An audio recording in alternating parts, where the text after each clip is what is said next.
Bapak Martin Manurung yang sangat ganteng. Saya pikir tadi baca doa atau sia sudah, Pak. Terima kasih rekan-rekan anggota Komisi 6 yang kami banggakan, yang kami hormati. Bapak Kepala KPPU, Bapak Kepala BSN, Bapak Kepala BP Batam dan BP Sabang yang kami harapkan menjadi kebanggaan, dan seluruh jajaran yang hadir pada hari ini. Yang pertama, saya akan membahas tentang BSN, Badan Standarisasi Nasional. Kalau saya membahas WTP dan BPK dan yang lain-lain tadi sudah dijelaskan, tidak perlu saya bahas lagi.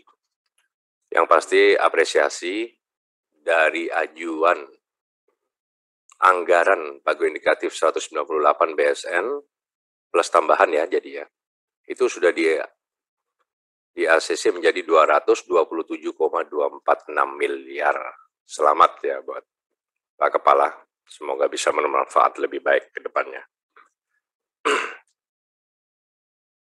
Yang pertama, Pak, saya tadi mau menanyakan nanti ya, terakhir aja ya, tentang sertifikasi HACCP ya, Pak. Itu ya, itu tapi nanti dulu, itu nanti terakhir.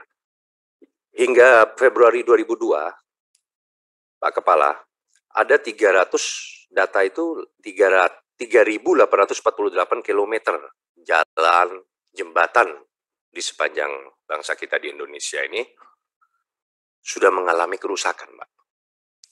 Dan otomatis akan semakin tahun akan semakin lebih hancur. Dan ini sangat mempengaruhi dengan produktivitas infrastruktur kita dalam sistem ekonomi kita. Yang perlu saya pertanyakan, bagaimana Pak BSN ini menjaga standarisasinya, ya kan, otomatis mutu kualitasnya. Di situ kan ada lembaga-lembaga sertifikasi, lembaga inspeksi, dan mungkin laboratorium pengujian ya, kualitas dan mutu infrastruktur jembatan ini. Ini yang saya ingin harapkan dari Pak Kepala, mungkin bisa dijelaskan nanti. Jadi jangan sampai kita, bagaimana kita berbicara bersaing dengan negara lain, kalau kita tidak bisa memperhatikan kualitas dan mutu kita. Malah orang berpikir, wah ini menjadi bancakan. Kalau orang Jawa bilang itu ya ngono, tapi ojo ngono-ngono gitu loh Pak ya. Nah itulah, itu kita harapkan. Kompetitif, persaingan, itu wajar, profesional, kualitas, itu yang terpenting. Itu yang pertama, saya ingin gambaran itu Pak ya. Lalu yang kedua, tentang sertifikasi HACCP itu ada beberapa UMKM, Pak. Nah ini pentingnya peranan BSN di sini, Pak, Badan Standarisasi, baik itu sertifikasi SNI, sertifikasi halal. Kalau di BSN itu kalau nggak salah sertifikasi halalnya itu menengah ke bawah, kecil ya kan, itu bisa langsung halal kalau nggak salah. BSN itu bisa membantu, tetapi kalau sudah ke atas sudah beda. Nah, itu ada beberapa produk-produk UMKM kita di daerah itu yang sudah sampai tembus ekspor, Pak, kemarin. Ya, tetapi terkendala dari sertifikasi, beberapa sertifikasi, termasuk HACCP. Itu apa? Tentang kimia ya, Pak ya? Kelayakan tentang kimia itu ya, Pak ya? Bahaya kontaminan baik secara fisik, kimia, dan biologi. Itu di daerah dapil pilihan saya, itu ada di Banyuwangi itu kulit biak, kulit ular. Nah itu di situ permasalahannya. Yang kedua di Bondowoso itu ada tape, Pak. Tahu tape kan, Pak? Top itu tape, Pak. Di sana ada produksi UMKM binaan kita itu tape crispy, Pak. Yang kemarin sudah sampai dipesan order oleh California. Tetapi masalahnya itu tadi itu HACCP-nya, Pak. Nah itu tolong dijelaskan, nanti saya bisa koordinasi dengan siapa untuk mengawal itu, Pak. Sayang itu, Pak. Sampai dia mau membiayai tentang untuk menjadi rumah industri sendiri. Nah itu untuk Badan Standarisasi Nasional. Yang ketiga saya harapkan sinergisitas kita Pak, pemaparan termasuk bimbingan teknik, sosialisasi kepada masyarakat UMKM itu biasanya diharapkan lebih maksimal daripada anggaran itu bisa diefektifkan betul Pak terhadap itu. Manfaatnya banyak, sinergisitas dengan DPR itu otomatis karena kita tahu konstituen, kita punya data Pak, ya kan? Data apa yang sudah ada, kita mulai dari pengurusan NIB dan lain-lain, kita bisa kawal bersama sinergi dengan Kementerian Investasi dan Koperasi, otomatis bantuannya. Itu yang pertama, BSN. Yang kedua, kepada Bapak Kepala KPPU.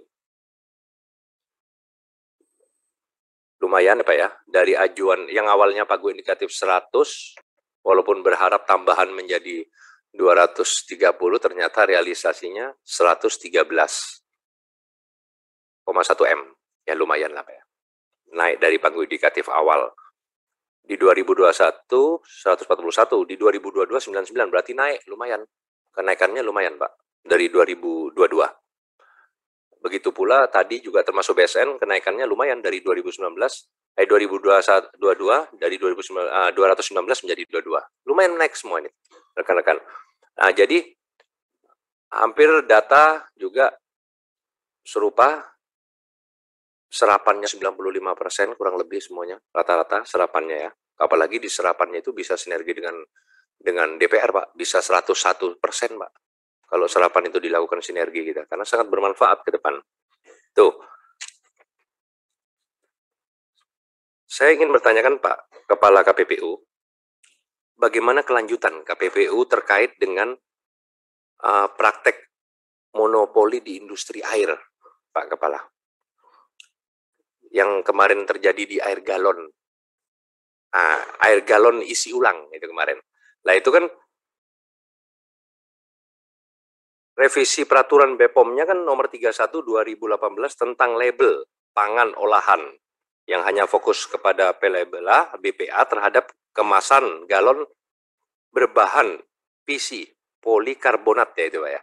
Nah itu kami butuh penjelasannya Pak, karena kan ini resikonya terhadap kanker, terhadap apa. Memang ini sangat kasihan sekali kepada masyarakat, karena ini proses galon isi ulang ini bagus loh sebetulnya di daerah di apa, tapi kan resikonya juga harus kita khawatirkan ya Pak. Ini kita butuh penjelasan terhadap itu KPPU. Oke, terima kasih. Saya kira itu KPPU. Yang berikutnya yaitu Batam, BP Batam, Pak Rudi, Bapak Wali Kota kita. Sebetulnya apa yang disampaikan rekan-rekan tadi tentang BP Batam yang sekarang sudah otoritas ini sangat otomatis akan lebih baik. Otomatis ke depan sangat bermanfaat itu otomatis. Sebagai